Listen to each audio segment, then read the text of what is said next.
Plus de 100 maisons ont été calcinées dans un nouvel incendie qui s'est déclaré lundi au quartier Nyakaliba dans la commune de Kadutu à Bukavu. Jusqu'ici, l'origine du feu n'est pas connue. L'itinéraire de la marche du 29 septembre de la coalition Lamuka sera-t-elle maintenue ou pas? La réponse à cette question, nous l'aurons après la séance de travail ce mardi à 15h entre le gouverneur de la ville de Kinshasa et les leaders de cette coalition à l'hôtel de ville.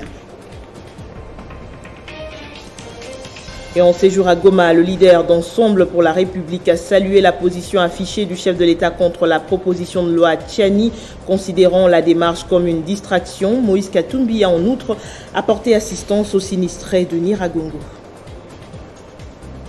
Nouvelle édition du journal sur Télé 50. Bienvenue à tous. Plus de 100 familles sont restées sans abri à Bukavu, dans la province du Sud Kivu, suite à un incendie qui s'est déclaré hier lundi au quartier Nyakaliba dans la commune de Kadutu. Selon la société civile de cette partie du pays qui livre la nouvelle, les causes et les origines de ce drame restent inconnues, tout en précisant que le feu a été maîtrisé après plus d'une heure grâce à l'intervention de la population sur place. Même son de cloche pour le bourgmestre de la commune qui indique que le bilan est colossal et les précisions nous seront communiquées incessamment. Rappelons que les incendies sont récurrents dans la ville de Bukavu depuis maintenant plusieurs années. Le cas le plus récent est celui de mardi 15 septembre dernier où l'hôtel de poste de Bukavu est parti en fumée. Le gouverneur de la ville de Kinshasa et les leaders de la coalition Lamuka vont-ils accorder leur violon en vue du maintien ou pas de l'itinéraire de la marche du 29 septembre? À l'hôtel de ville, une séance de travail est prévue ce mardi à 15h entre les deux partis. Et selon le communiqué de Jean-Tini Ngobila adressé aux secrétaires généraux des partis politiques SID de Martin Fayulu et Nouvel Élan d'Adolphe Muzito, membre de la coalition de l'opposition Lamuka, cette réunion fait suite à la déclaration publique du 27 septembre de Lamuka maintenant leur itinéraire. On revient sur ces images. Réunis autour de Martin Fayulu et Adolphe Muzito, membres du présidium de Lamuka, cette plateforme politique vient avec un message clair. Le présidium de Lamuka annonce solennellement qu'il maintient sa marche pacifique du 29 septembre, courant qui partira du quartier 3 à Massina jusqu'au palais du peuple. Pour le présidium, la décision de Ngobila n'est pas conforme à l'article 12 et 28 de la Constitution et établit pratiquement et de manière sournoise un état de siège. Ce communiqué qui ne vaut pas de décision pour nous est illégal en ce qu'il ne s'appuie sur aucun soubassement légal. Il est aussi discriminatoire en ce qu'il prive les Congolais habitant cette partie de la ville de leur droit constitutionnel de manifester. Pourquoi deux poids, deux mesures? Lamuka fait référence au meeting politique tenu dimanche par le président de l'Assemblée nationale dans la zone dite neutre. Une nouvelle lettre a été adressée ce matin même, le lundi 27 septembre, au gouverneur de la ville pour solliciter une fois de plus une rencontre avec les services de l'hôtel de ville en présence du commissaire provincial de la police afin d'échanger sur les modalités d'encadrement de la marche du 29 septembre. Pour le présidium, le maire de la ville devra plutôt se concentrer à voir comment sécuriser les populations au cours de la marche du 29 septembre, en lieu et place de chercher à l'étouffer. Dossier à suivre. Je l'annonçais dans le sommaire, le président d'Ensemble pour la République, Moïse Katumbi Chapoué, séjourne depuis ce lundi à Goma pour compatir avec les sinistrés du volcan de Nyiragongo. Sur place, il a tenu un point de presse au cours duquel il a traité de distraction la loi Tchani interdisant l'accès aux fonctions régaliennes aux Congolais nés d'un parent étranger. Dans sa générosité légendaire, Moïse Katumbi a remis des dons, dont $300 000 aux victimes et des vivres. Pressenti comme candidat à la présidentielle de 2023, Moïse Katumbi Chapoué fait parler de lui en République démocratique du Congo. Il a effectué une visite de compassion aux victimes de l'éruption volcanique de Nyiragongo dans la province du Nord Kivu. Dans les sites de Katembwe à Kanyarushima, l'ancien gouverneur de l'ex-Katanga a remis une importante quantité de vivres aux déplacés. Il les a également adressé un message de réconfort. Je ne pouvais pas rester tranquille à Lubumbashi parce que je porte Goma dans mon cœur. C'est pourquoi je suis venu ici, pour voir la situation de nos frères. C'est ça le plus important, le social de la population.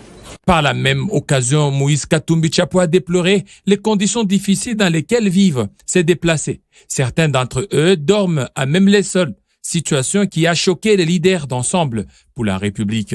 Tous les Congolais de bonne foi vivant aussi dans la diaspora de penser à Goma. Ce que je vis là, j'ai eu des larmes aux yeux. Je me suis mis à la place de cette jeune dame avec 4 gosses dans une petite maison qui ne fait même pas 10 mètres carrés. Concernant la loi sur la congolité, le président d'Ensemble pour la République, Moïse Katumbi Tchapoué, a salué la position du chef de l'État contre cette proposition déclassée au niveau de l'Assemblée nationale. Cette loi pour Moïse Katumbi Tchapoué est une distraction. L'essentiel pour lui est l'amélioration du social des Congolais. Je suivi le chef de l'État, je crois que c'était aux États-Unis. Je crois qu'il a tranché. Pour moi, c'était une distraction. Le Congo n'a pas besoin de la division. On ne doit pas être distrait. Si je suis venu à Goma ici, je ne suis pas venu dans le cadre de faire la politique. Je suis venu voir mes frères et sœurs. Le plus important pour le Congolais, c'est le social. Pour d'aucuns, la proposition de Noël Tchani visait à écarter Moïse Katumbi de la course à la présidentielle. Peu avant les réactions de Mbosso et du chef de l'État sur ces dossiers épineux, le parti de Moïse Katumbi Tchapoué n'avait cessé de brandir la menace de quitter l'Union sacrée au cas où la dite proposition était inscrite comme matière à l'Assemblée nationale. Revenons justement sur cette polémique autour de la proposition de loi Tchani. Celle-ci vient d'être déclarée irrecevable par le bureau d'études de l'Assemblée nationale. Cette décision intervient quelques jours après que le président de la République, Félix Tshisekedi, se soit prononcé en trouvant inopportune cette proposition de loi sur le verrouillage de certains postes de responsabilité aux Congolais dits de 50%. C'est la fin d'une vive polémique ayant enflammé les réseaux sociaux et débats des télévisions en République démocratique du Congo.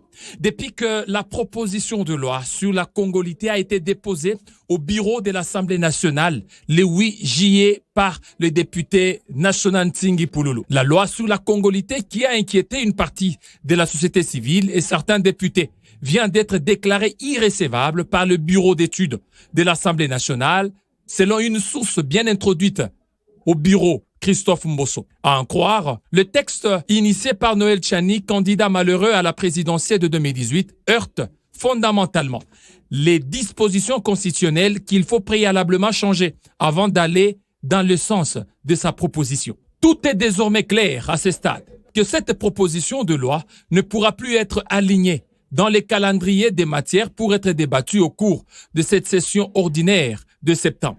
Cette décision intervient après la sortie médiatique du président Félix Tshisekedi sur les ondes de VOA qui s'est opposé à cette proposition, présentée dans l'opinion comme servant son intérêt dans le sens où elle permettrait d'écarter de la prochaine présidentielle certains de ses adversaires de taille, comme Moïse Katumbi Tchapoué.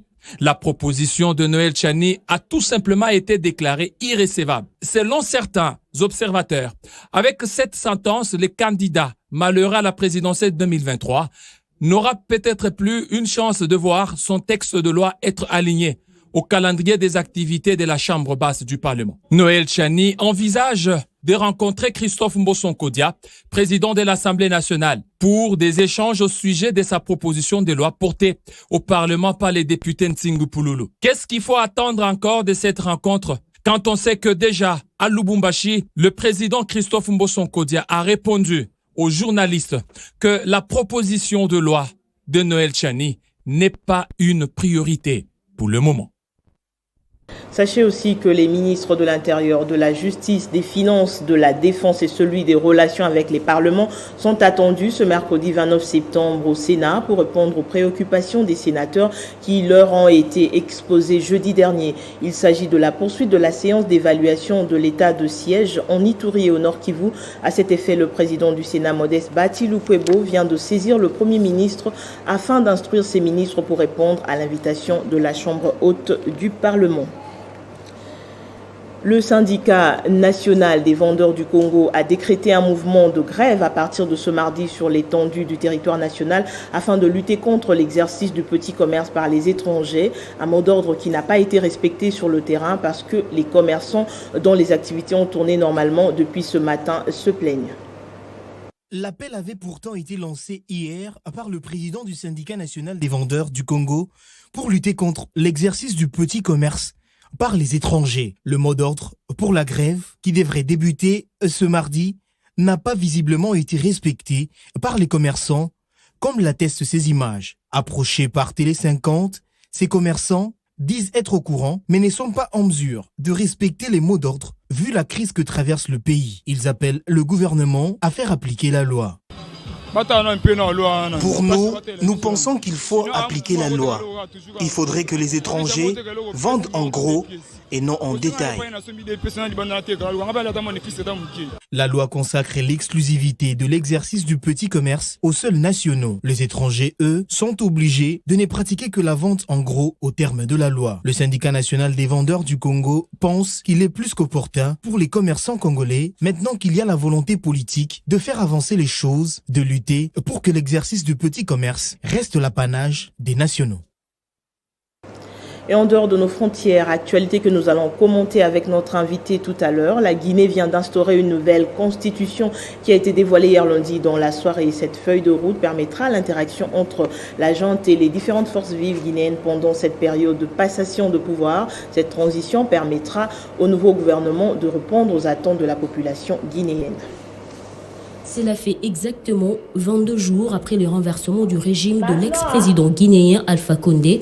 Les comités nationaux du Rassemblement pour le développement prévoient une transition qui ne va pas se borner qu'à la mission classique de l'organisation des élections. Selon le colonel Mamadi Doumbouya, considéré comme le président de la transition, la feuille de route de transition publiée hier prévoit un gouvernement dirigé par un premier ministre civil et un conseil national de transition qui fera office de parlement jusqu'à la mise en place d'une nouvelle assemblée. Rappelons qu'il y a 11 ans, que le peuple guinéen subissait une mauvaise gouvernance. Cette transition est une opportunité pour les uns et les autres pour émettre de nouvelles stratégies pour la marche de ce pays. Ici est de noter que c'est une passation de pouvoir interactif.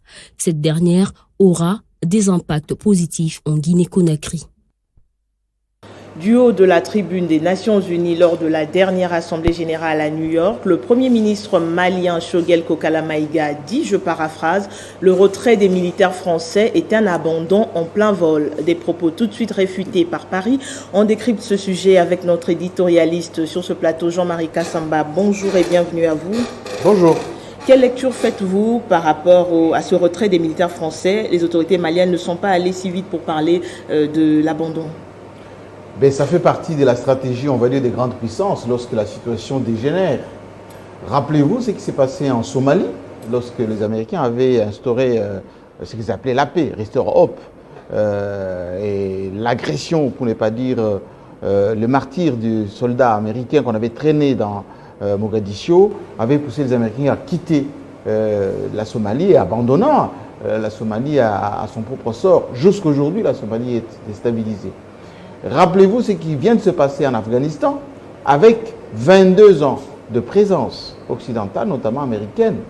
Au moment où les talibans prenaient les contrôles, les Occidentaux sont partis et laissant derrière eux tous les pauvres Afghans dans des situations on ne peut plus difficiles. Ce qui se passe en ce moment dans cette partie de l'Afrique qui s'appelle le Sahel est tout simplement l'arrivée de la Russie qui aujourd'hui prend des marques.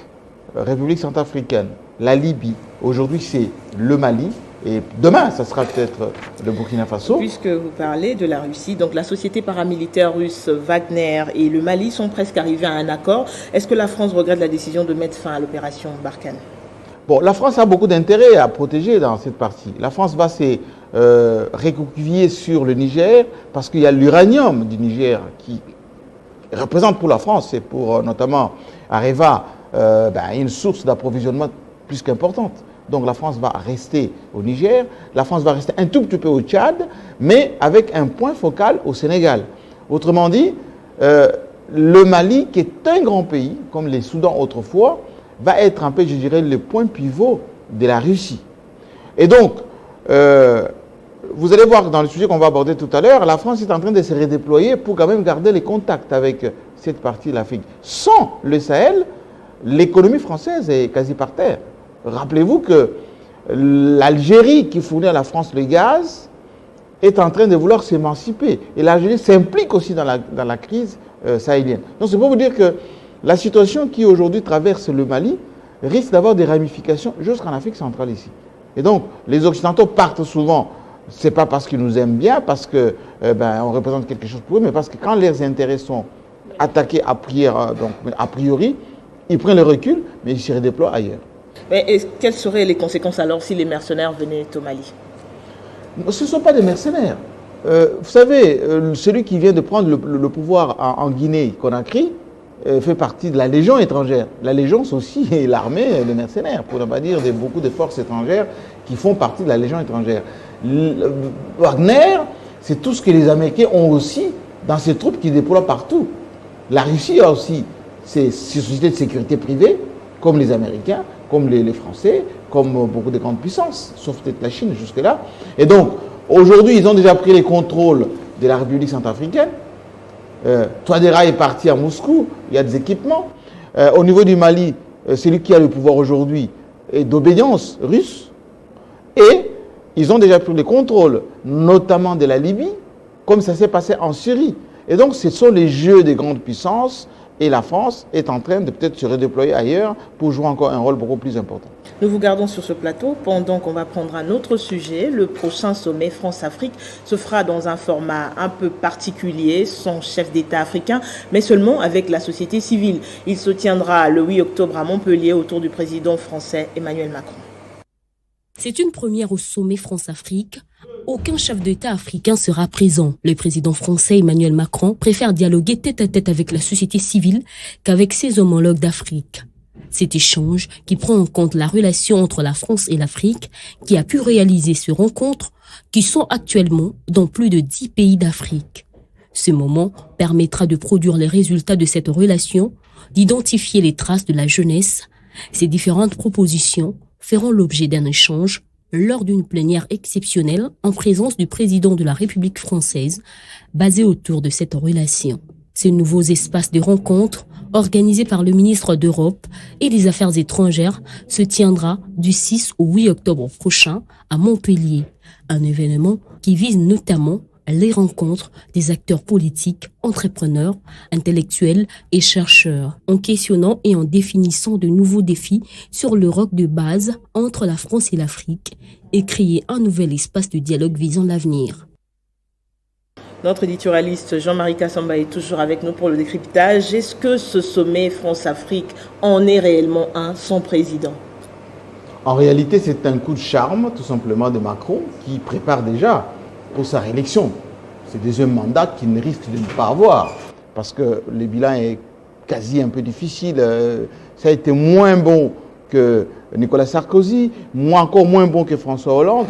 Et donc lui, Macron, pense que en ayant un contact direct avec la nouvelle génération des Africains, parce que rappelez-vous qu'en France aujourd'hui, le métissage des Africains du Nord, des Africains du Sud, du Sahara, même des dom-tom, enfin de territoires d'outre-mer, représente à peu près 60% des Français d'aujourd'hui. Et donc, lui, Macron, pense qu'en rencontrant ces jeunes, ça va peut-être l'aider, comme Clinton l'avait fait autrefois, ou comme surtout Obama avait pensé travailler avec les Hispaniques, avec les Noirs pour sa réélection. Mais ça sera un peu plus difficile. Pourquoi? Parce que Macron, tout ce qu'il a fait, c'est un peu contre l'Afrique. Regardez ce qu'il a fait lorsqu'il est parti au Burkina Faso. Il a infantilisé le président Kaboré, la manière dont les dossiers pendant ces coronas, par exemple, les pays africains n'ont pas eu suffisamment de vaccins. Regardez en France, il s'est mis à côté de lui des experts africains. Mais qui font quoi? Pas grand-chose. La plupart de ceux qui sont nommés aujourd'hui, ce sont toujours des Français pur sucre. Il avait nommé en son temps une porte-parole d'origine sénégalaise, une noire, mais elle est restée combien de temps? Ça donnait quoi? Donc c'est peut-être un coup de charme, mais qui ne va pas beaucoup fonctionner parce que la nouvelle génération des Africains est contre les paternalismes. Regardez ce qui se passe avec le franc CFA, regardez ce qui se passe aujourd'hui avec la vie au Sénégal, par exemple. Les Sénégalais ne veulent plus de diktats. Au Gabon, la même chose. C'est encore peut-être dans certains pays comme la Côte d'Ivoire où il y a encore un peu de la résistance, mais il y a encore le souvenir de Charles Blé Goudé. Vous l'avez dit ici, Emmanuel Macron finalement ne sera pas un grand ami des Africains. Cela peut être aussi avantageux pour les pays africains. Oui, mais je parle bien de la jeunesse africaine qui est avertie aujourd'hui. Les chefs d'État africains eux-mêmes, ils se sont déjà disqualifiés auprès d'Emmanuel Macron. Regardez la manière dont on a remercié certains leaders, Alpha Condé, Ibeka au Mali, ou même Sassou Nguesso ici à Brazzaville. Donc, la France reste encore, on va dire, pas la métropole, mais le grand frère, pour ne pas dire le papa, qui doit toujours donner des diktats à ses enfants africains, etc. Or, la nouvelle génération aujourd'hui refuse un peu de tout cela. Donc, ça sera beaucoup plus difficile de faire un coup de charme avec des jeunes de banlieue, quelques leaders triés sur le volet, parce qu'Obama l'avait fait aux États-Unis, vous rappelez-vous, en début des années 2000, on a fait venir la jeunesse africaine, on va dire, voilà, on va vous donner un nouvel élan, etc. Ça crée quoi? Les ballets citoyens, tous ces mouvements qui voulaient faire de la révolution un peu partout, ça a échoué. Aujourd'hui, les Africains sont beaucoup plus avertis. Avec l'Internet, avec toutes les injustices, ça sera plus compliqué. Merci Jean-Marie Kassamba, éditorialiste. Merci d'avoir commenté avec nous cette actualité. Merci à vous.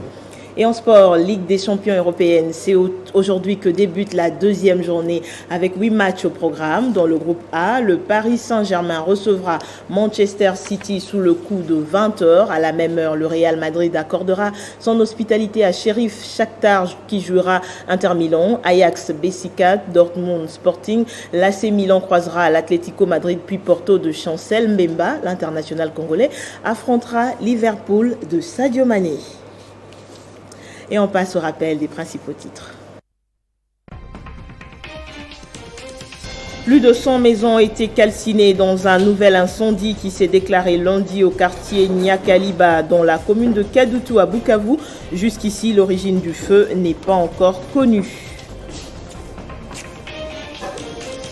L'itinéraire de la marche du 29 septembre de la coalition Lamuka sera-t-elle maintenue ou pas? La réponse à cette question, nous l'aurons après la séance de travail ce mardi à 15h entre le gouverneur de la ville de Kinshasa et les leaders de cette coalition à l'hôtel de ville. En séjour à Goma, le leader d'Ensemble pour la République a salué la position affichée du chef de l'État contre la proposition de loi Tchani, considérant la démarche comme une distraction. Moïse Katumbi a en outre apporté assistance aux sinistrés de Nyiragongo.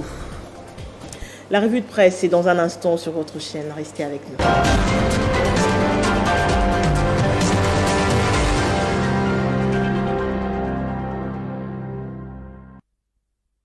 Comme tous les mardis, c'est avec Jenny Kayembe que nous allons parcourir les grands titres d'actualité. Elle est déjà de l'autre côté du plateau. Bonjour Jenny et bienvenue. Bonjour Amina Bayombo, bonjour à tous. Polémique autour de la loi sur la congolité. La position du chef de l'État soulage l'ex-gouverneur du Katanga, j'ai cité Moïse Katumbi. Effectivement, il a manifesté ce sentiment lors de son passage dans les camps Kayembe à Goma, où il était parti pour assister les victimes de la catastrophe naturelle de Nyiragongo. L'occasion faisant le larron, la presse du Nord Kivu a voulu avoir son avis sur la proposition de loi Tchani, laquelle vise à verrouiller l'accès à certaines fonctions régaliennes aux personnes qui ne sont pas nées des parents d'origine congolaise. Alors, les chairmen de Mazembe, cités par les potentiels online, ne s'est pas laissé manger la laine sur les dos. Pour lui, la proposition de Noël Tchani portée par le député national Tsingi Pouloulou est une distraction. Allons croire le chef de l'État ayant déjà tranché sur cette affaire. Ce débat doit être clos. Pour sa part, ActuRDC.com revient sur les propos du chef de l'État tenus à ces sujets lors d'un entretien exclusif qu'il avait accordé à VOA Afrique vendredi dernier. Félix Tshisekedi avait indiqué que être congolais de père et mère n'est pas un critère qui peut favoriser la gestion saine de la République. Et pour sa part, Noël Tchani ne compte pas reculer. Note mediacongo.net. Même si le chef de l'État n'est pas d'avis, il suffit que la majorité des Congolais soit favorable à cette proposition. La loi passera, estime-t-il. Malheureusement pour lui, Amina Bayombo, parce que le bureau d'études de l'Assemblée nationale a rejeté sa proposition de loi. Donc pour dire que cette question ne sera plus débattue. À la veille de la tenue de la marche Lamouka, la décision du gouverneur de la ville, Jean Tini Ngobila, interdisant notamment les manifestations publiques sur le tronçon compris entre le pont Matete et l'aéroport international de Ndjili, continue de révolter la coalition Lamouka. Exactement, les teneurs de la coalition Lamouka s'opposent jusque-là à la décision du premier citoyen de la ville, Jean Tini Ngobila, interdisant les manifestations publiques sur les tronçons compris entre le pont Matete et l'aéroport de Ndjili dans la partie est de la capitale. À cet effet, Devos Kitoko, cadre de cette plateforme politique citée par 7sur7.cd, demande à l'autorité urbaine de cesser de confondre Kinshasa à Yumbi, dans le Maïndombe où il fut gouverneur. Il invite par ailleurs les Kinois à s'élever pour barrer la route à toute manœuvre tendant à réduire leurs droits et libertés. C'est clair que Martin Fayulu et sa suite ne veulent pas obtempérer malgré la décision du locataire de l'hôtel des villes de Kinshasa. Lamouka maintient l'itinéraire de sa marche de ce mercredi pour exiger la dépolitisation de la Commission électorale nationale indépendante. L'UDPS qui suit de près ce débat entre l'hôtel des villes et la coalition Lamouka a via son secrétaire général Augustin Kabouya conseillé à Martin Fayulu et Adolphe Mouzito à respecter la décision du chef de l'exécutif provincial de Kinshasa pour éviter qu'il y ait rapport de force entre la police et les membres de la coalition Lamouka. Entre-temps, la mobilisation plutôt se poursuit. La NOJEC de Constant Moutamba, repris par Mediacongo.net dans un autre article, invite le membre du Front commun pour les Congos à se joindre à cette marche organisée par la coalition Lamouka pour dire non à la politisation de la CENI. Dans le monde, les journaux et sites parus ce matin ont largement commenté l'actualité en rapport avec la crise énergétique, précisément au Royaume-Uni et en Chine. Oui, le sujet a fait la une des médias internationaux ce matin. Au Royaume-Uni, par exemple, de longues files d'attente se forment devant les stations-service pour se ravitailler. Une situation mettant les travailleurs en péril, y compris les élèves et étudiants. Ils ont maintenant difficulté à se rendre au travail et à l'école à l'heure. Certaines écoles envisagent de repasser à l'enseignement à distance si les problèmes persistent.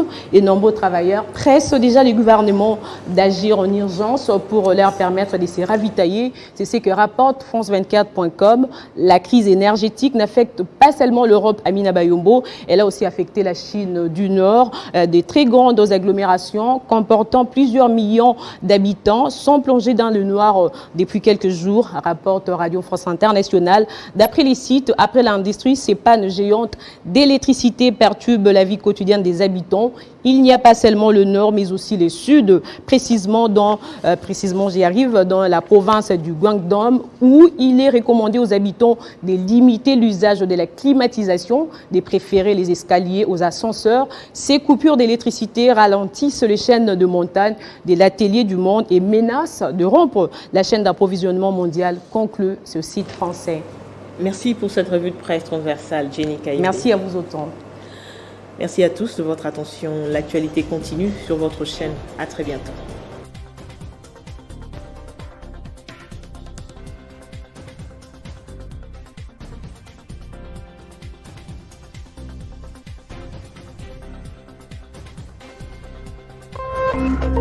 Téléchargez les infos Télé 50 sur www.télé50.cd.